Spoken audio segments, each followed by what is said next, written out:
Okay.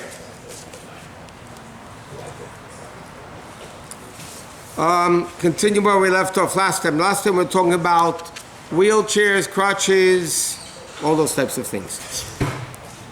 Now, many times when people go walking at night, especially in dark areas, they have reflectors, either on their shoes or on their hats or garments, whatever, they wear reflectors. So the question is, are you allowed to wear a reflector on Shabbos? Because basically cars are reflecting the light off. So most opinions say it's not a problem wearing reflectors in Shabbos because you're not doing anything. It's bottled to the garment. You put it on before Shabbos, obviously, or it's permanently there on the shoes, let's say. And then the lights hit it, so you're not doing anything. So that's not, according to most poskim, it's not a problem. Now, what happens, and this happens pretty often, somebody just called me about this before Shabbos.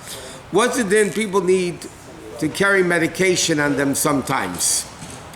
Nitroglycerin, EpiPen,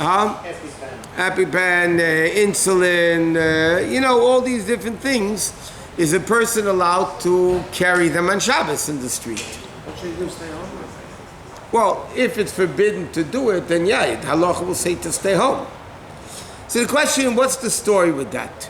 So, by the way, most people say, unless if it's a unique situation, people should stay home. To stay home. What happens if it's a very important situation, you want to go to daven, you have yahrzeit or whatever. So then, many poskim write, this is a very debatable issue in halacha, but many poskim hold that if you carry it differently than you would normally carry it.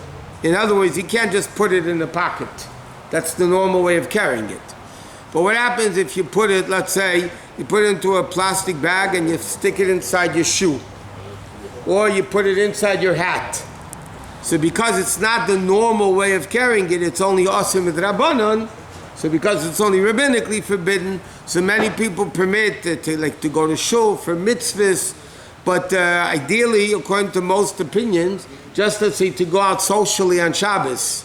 You want to go eat by somebody, you just want to go visit somebody, then halacha says it's really a big problem carrying those medications. Because again, halacha says, stay home. I mean, you don't have to desecrate Shabbos, you have to go eat somewhere. What about the size? Doesn't matter. Because even if it's smaller than the shear, it's called chatzi shear also min hatayra. Half the amount is still biblically forbidden.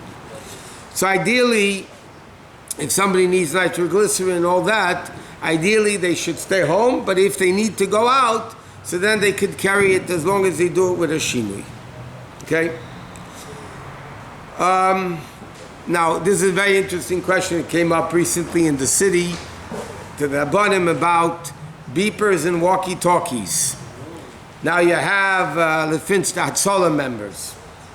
Okay, Hatzalah members, or a gun, or walkie-talkies for like Shmira, Mogenam, those types of organization now.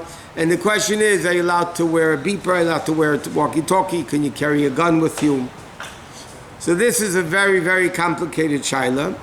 Bottom line of the shaila is, if it's mamish pikuach nefesh, if it's mamish a dangerous situation, then according to many opinions, you would be allowed to carry them on Shabbos.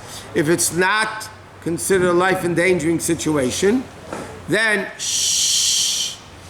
you wouldn't be allowed to carry them on Shabbos. That's basically the bottom line of it. If it's an emergency situation, then you're allowed to carry it on Shabbos. If it's not an emergency situation, you're not allowed to carry it on Shabbos. It's very simple. The question is, how do you define an emergency situation in today's day? So, to give you an example, in Israel, we know all the chayalim, where the frumo chayalim all wear their guns on Shabbos.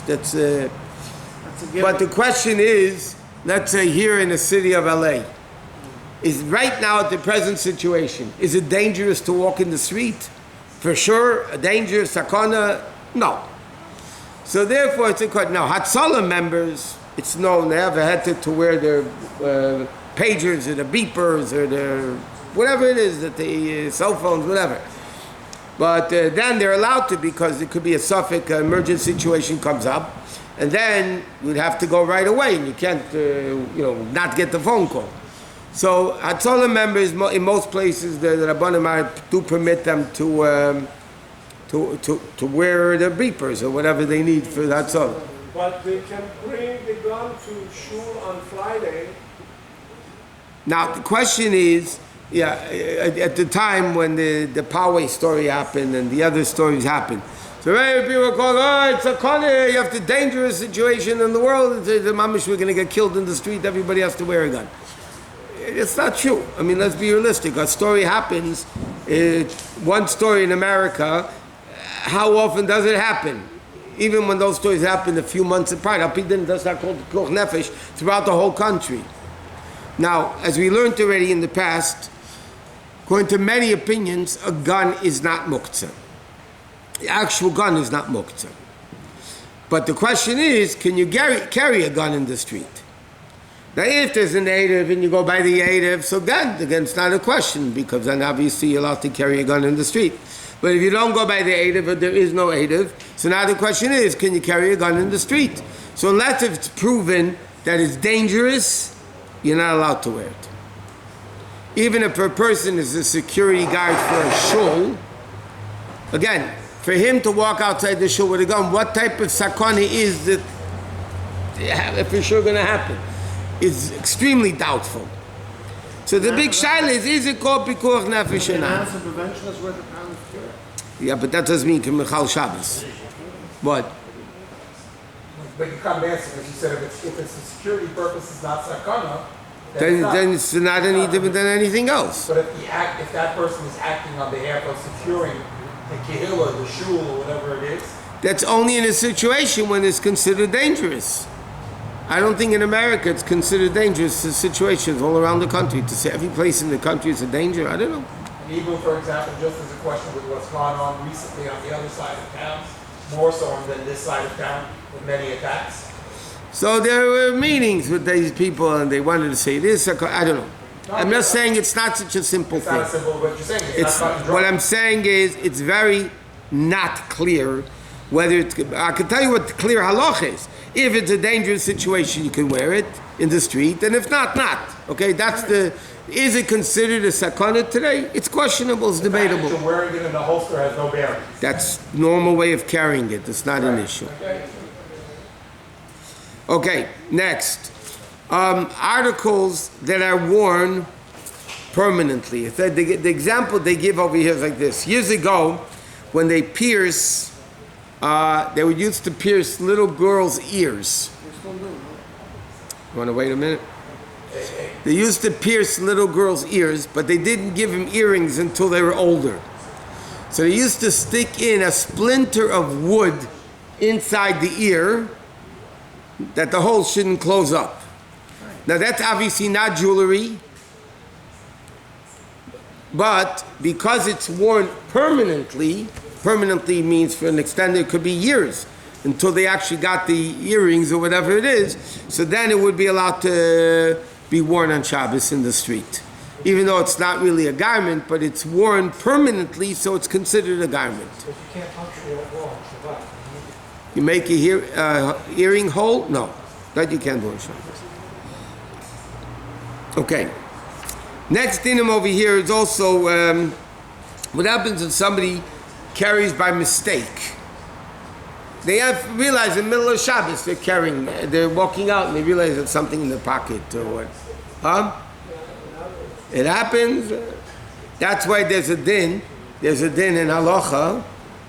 It's brought down in Shulchan Aruch that Friday afternoon or Friday night before you leave shul, you have to check your pockets to make sure there's nothing in it. Unless if you know for sure that you didn't put anything into it. But sometimes you go to shul and you put some.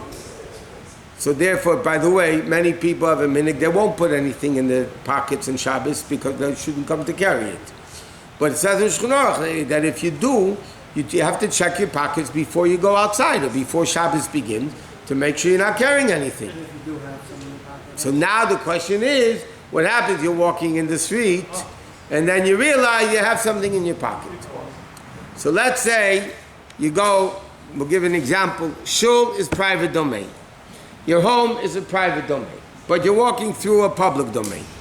Now, if somebody walks in the house to another house and they stop in the street, so then they get one sin of carrying from private to public, and then they get another sin from public to private. If they stop a few times, because the halacha is like this. You're not allowed to carry from private to public, public to private. That we learned already. You're also not allowed to carry what's called Daled Ames B'Shus Rabin, 4 cubits in a public domain. The Gemara says that we don't learn out from Sukkim. That's what's called Halacha L'Moshe Messinai.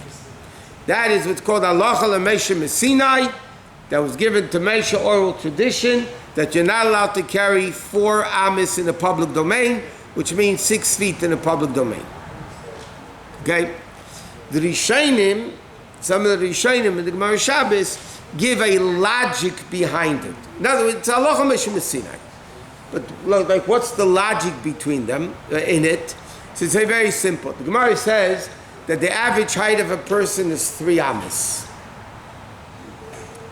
If you lay down flat and you stick your hands over your head, it's 4 amas. Average person, if they lay down in the street and they put their hands over the head, sticking them out, that's another amma from on top of the head to where. Okay. So altogether, that's called 4 amas. That's the domain of a person. One of the reasons why the Gemara says in Bava Metzia that Ala Arba Amas Shalom Kaineslei, that if you come within 4 cubits, not in the public domain, but in the side streets, that if you walk within 4 amas of an object, you acquire the object. Now, why do you acquire the object? So one of the logics again is it because when I walk, and if I would lay down flat, it's 4 amas, so that's my domain. So therefore, if a person on Shabbos carries more than 4 amas, it's like carrying from a private domain to a public domain. Because your domain is, even though Apidin is Rishus Rabin, but in concept, it's like you're walking, it's your domain. Now you're going from more than 4 amas, so you're carrying from a private to a public, and therefore you're not allowed to. So now the question is like this. So in other words, let's say for argument's sake, a person, they're going from their house to shul. Okay? So they walk, leave the house carrying something in their pocket. They stop at a red light. So now they stop. So they carry from private to public. Now they keep walking 6 feet. They're carrying, again, in Rosh Hashanah, 4 amas. Then if they stop by a red light, so they stopped. Then you keep walking again, another 6 feet, is another carrying on Shabbos, right? And then finally, when you come from the street to the house, again, you're carrying then from public to private. So you're actually transgressing a lot of averos. But the din is that if somebody goes from private to private through public, but you don't stop. So I never really carried from private to public to private. I'm carrying from private to private. I never stopped, so I never put it down in a public domain. So then the halacha is, it's rabbinically forbidden. It's not biblically forbidden because you didn't stop. Remember, we learned, in order to be chayav for carrying on Shabbos, you have to pick it up, take it out, and put it down. If any one of those 3 criteria are missing, then you're not considered carrying on Shabbos biblically. Rabbinically, yes, but not biblically. But you shouldn't rely on that to say I'm going to do it. No, that's what I'm saying. For sure, rabbinically it's still forbidden. But now, what happens if you walked out of shul, you're halfway home, and then you realize I'm carrying something in my pocket? So then the first thing you should do is, if you can, sometime, we'll see, there's a lot of these getting later, but there's a lot of details. But ideally, you shouldn't stop. Just keep walking, even by the red light, just like the joggers do. They walk around. Then at least you're only rabbinically transgressing How it. long is the stop? Another thing would be if you can somehow walk to a makom ptur. Remember, makom ptur is something that's not 4 tvachim by 4 tvachim, and it, whatever, it's not 4 tvachim by 4 tvachim. That's called a makom ptur. Parking meter. So yeah, parking meter. So if you're able to walk, and while you're walking, put it down in the makom ptur, so again, you didn't do anything wrong. Because you're allowed to carry from a Rosh Hashanah to makom ptur. Or, What if it's muksa? What if it's money? so then, no, you can, in a practical way, because then you could just turn the pocket inside out and the money falls off by itself. But then the problem is you're making the money fall on the ground, so that's putting it down. Rabbi, how long should we just stop? When you're going, Shouldn't stop anything. no, I'm saying, and if you do stop, it's your amount. If you stop already by mistake, Yeah. so then the best thing is take the thing, put it out of your pocket and put it in the street. Where you are, because you already stopped. You already made the hanocha. So just do that. Okay. Or you could just walk with less than 6 o'clock. Just keep